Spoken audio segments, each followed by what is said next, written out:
Akkam jirtu dhaggeeffattoota keenya. Oduu yeroo kanaa qabnu sin dhageechisna an Ejersa Abdiiti. Godina Wallagga Lixaa aanaa Amboo keessatti waraanni mootummaa PP barataa ol adeemaa tokko maatii biraa fuudhanii deemuun ajjeesanii awwaalcha dhorkuun dhaga'ame. Murni mootummaa PP jeequmsa siyaasaa, kufaatii diinagdee, goolabamsa hawaasummaa fi kufaatii dippiloomaasii hamaa keessa seenuun waan qabuu fi dhiisuu wallaaluun abdii kutannaa ilmaan Oromoo barattoota hanga barsiisotaatti xiqqaa haga guddaatti ajjeechaa sukkaneessaa irratti raawwachaa jiraachuu jiraattonni maddeeniif gabaasanii jiru. Aduma kanaan lixa shaggar aanaa Amboo ganda Kaarraa keessatti sadaasa 28/2025 waraanni mootummaa Bilxiginnaa dargaggoo Biraanuu Mul'isaa jedhamu halkan keessaa sa'aatii 5:15tti mana jireenyatti seenuun maqaa qabata waraana bilisummaa Oromoof odeeffannoo kennita jedhuun badii tokko malee rasaasa itti roobsuun ajjeesuu gabaasanii jiru. Dargaggoon kun barataa kutaa 8ffaa akka ta'ee fi maatii waliin kan jiraatu yakka tokko malee sobaa fi dabaan maqaa itti maxxansuun ajjeesuu fi erga inni du'ee boodas reeffa isaa awwaalcha dhorkuu maatii fi hawaasa irratti gocha sukkaneessaa dabalataa raawwachuun baramee jira. Godina Baha Shaggar aanaa Lummeetti murni Bilxiginnaa barsiisota 40 ol ta'an hidhuu fi dargaggoo dirqiin adda waraanatti ergaa jiraachuun dhaga'ame. Godina Baha Wallaggaa aanaa Lummeetti kaabinoonni fi loltoonni faashistii PP barsiisota dhaloota egeree biyyaa qaran 40 ol ta'an sababa gaaffii mirgaa isaanii gaafatan qofaaf yakkanii hidhanii iraarsaa jiraachuun maddeen gabaasanii jiru.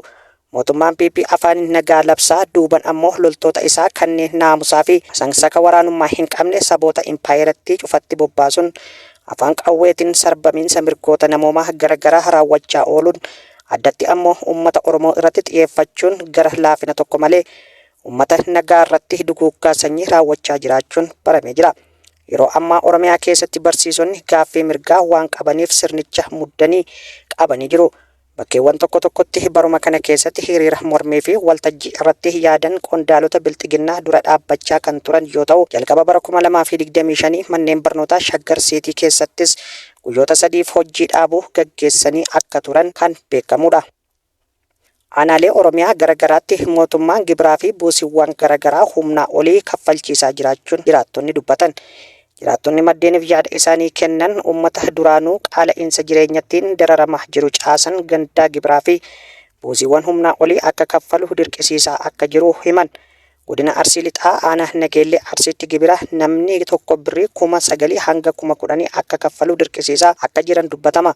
Namoonni kaffaluu dadhaban ni hidhamu kan jedhan jiraattonni namni hidhame halkan tokkotti qarshii 500 akka adabamu himanii jiru.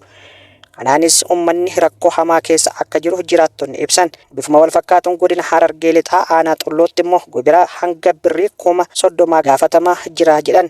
Namoonni hedduun kaffaluu dadhabanii hidhaatti dararamaa jiraachuun eerameera. Uummanni mankuusaa keessatti jumlaan hidhamee milishootaan eegamaa akka jirus maddeen gabaasanii jiru.